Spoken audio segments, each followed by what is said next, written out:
Hello and welcome to Premier League Game Week 9 predictions. In this game week we have top of the table clash. We have East Midlands derby clashes and a game where Haaland can break his 3-goal unscoring streak. So like to the video guys, hit that like button, subscribe if you're not already. Without further ado man, let's kickstart our Premier League Game Week 9 predictions. First up we have Friday night East Midlands clash. My boys Leicester City versus their arch nemesis Nottingham Forest. That is right man, these two sides hate each other, both East Midlands, so this is a East Midlands derby clash. So Leicester guys came away with a 2-0 down to beat Southampton 3-2. Fantastic comeback, okay. Fatawu played 30 minutes and man-match performance, and he should be starting in this game week, and so should Harry Winks. If Cooper wants to get anything from this game, he needs to play his strongest side, and I think he's found his strongest side right there. So,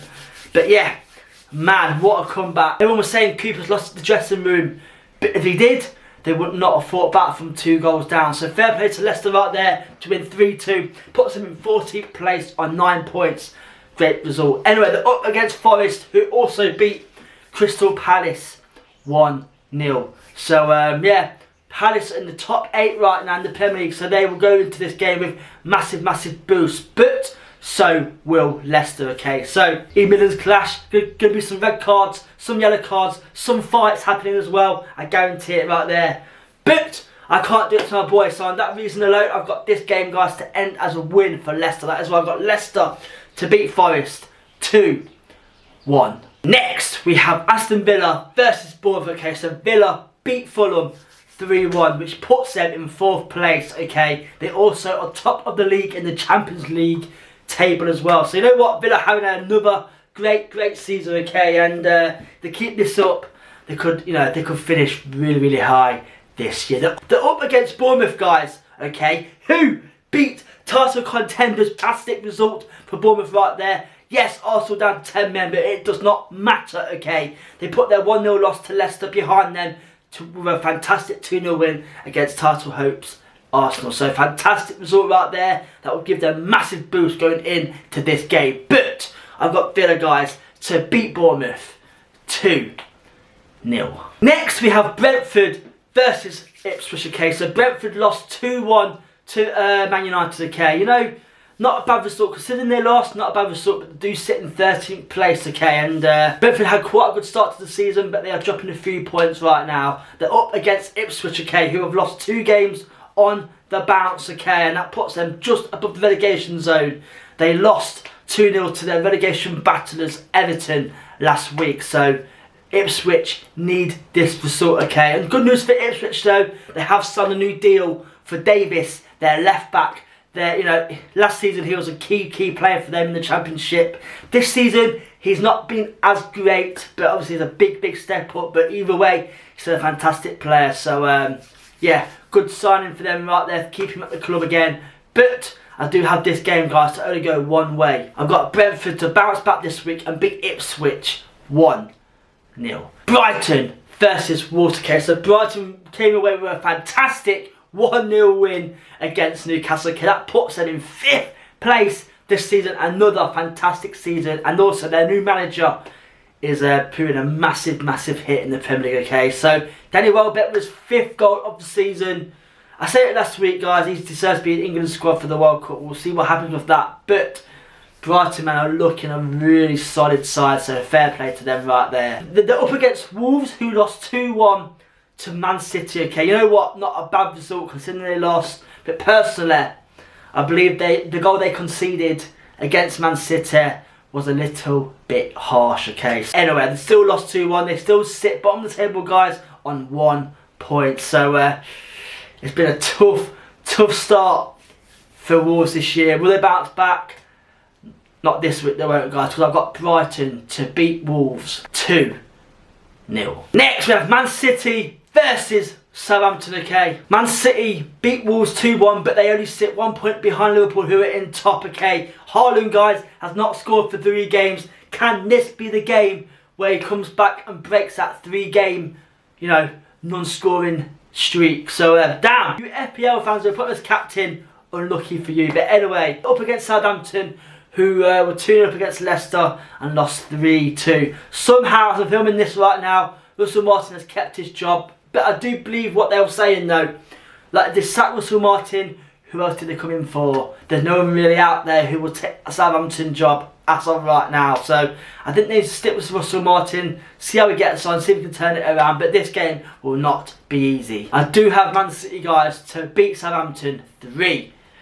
Next, we have Everton versus Fulham. Everton have turned their season round, okay, and they won their last game 2-0. They're conceding so many less goals now, which is a massive, massive boost, okay. Sean Dyche is the man for the job. I know there were talks about him being sacked, but personally, he's the one to take them on. O'Neill looks a completely different player this year, by the way. He could be vital for their season this year. They're up against Fulham, who lost 3-1 to Villa, okay. But no harm in that though, guys. Villa are on fire right now, okay. Raul Jimenez, man, is scoring for Fulham right now. He's a changed player. He's like the player we've seen at Wolves, 4 or 5 years ago.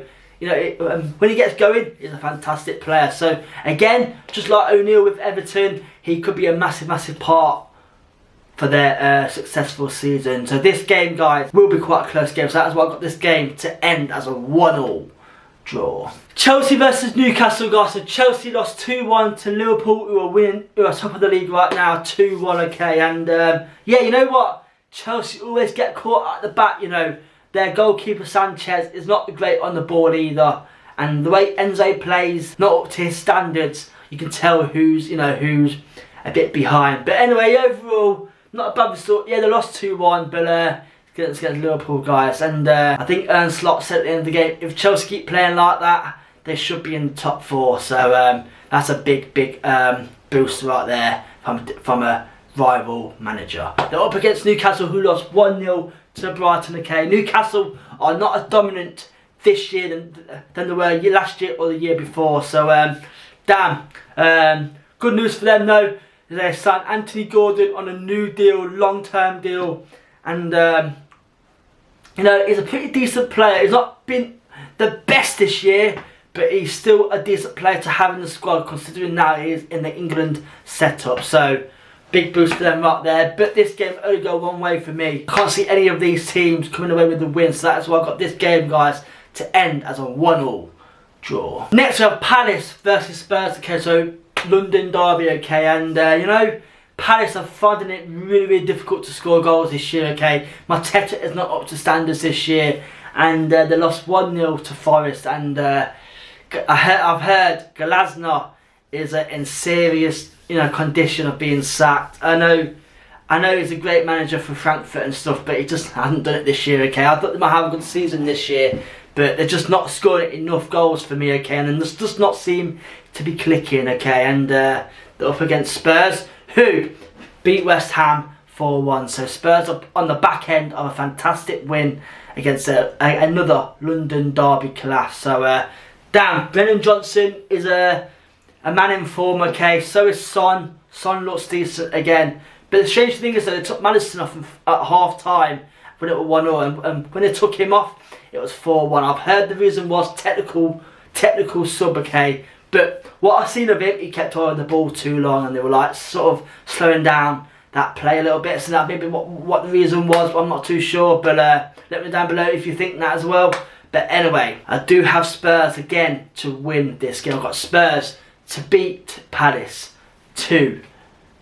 Next we have West Ham versus Man United. Okay, so West Ham lost 4-1 to their London derby rivals Spurs. Okay, they went 1-0 up and ended up losing 4-1. Okay, so West Ham's issue this season is letting in too many goals. Unlike last year, they weren't too bad last year, but this year they're finding it really, really hard to keep the goals out, and that is a big problem in the Premier League. Okay, and you know what though, they'll be okay this year, but they won't have their best season. I know they've got a new manager and stuff, but you know it will take time. But I think it'll be okay. But they're up against Man United, okay, who beat Brentford 2-1. A good win considering how low they are in the league this year, okay. It's been another poor season, okay, and Garnacho looks quite a decent player this year again. He's probably their main man this year. Højlund is back from injury and he scored, scored again. So you know what? Now they've got him back, a proper goal scorer. Can that change their season? We shall find out. I do have this game though, guys, to end as a 2-2 draw. We are down to the title clash game of the weekend. It is Arsenal versus Liverpool. That is right, man. So Arsenal lost 2-0 to Bournemouth, okay, which will hurt their title hopes this year. To me, I think Arsenal just bottle the league all the time, and that's why they will never win the Premier League, I think, because they always seem to bottle it. I know they got their player sent off. By the way, that is their best defender, Saliba, and he's going to miss 3 whole games. So in these title races, man, you need your best players, okay? And without him for 3 games, it'll be a big loss, okay? They're up against Liverpool, who beat Chelsea 2-1 and sit top of the table, okay? Mo Salah, man, he is a good player to watch, isn't he? Like, if you watch the game, that ball he put through to Luis Diaz, I think it was Gakpo actually. What a ball, man. But anyway, Salah is looking a completely changed player this year. He's looking a very good player indeed, actually. So fair play to him right there. I thought he might be a bit finished now because he's getting a bit older, but this year he's looking a flipping solid player. So just on that, I do have this game, guys, to end as a Liverpool win. That is why I got Liverpool to beat Arsenal 3-2. Now we have it, guys. That is my Premier League predictions, game week 9. If you liked the video, guys, hit that like button, subscribe if you're not ready. And man, it is all getting exciting, man. And the one I'm looking forward to the most is my boys Leicester versus Forest, man. You Nottingham Forest, guys, you're gonna get smashed. But anyway, guys, thank you for watching today's video. I'll see you in the next one next week for a brand new video. Good night.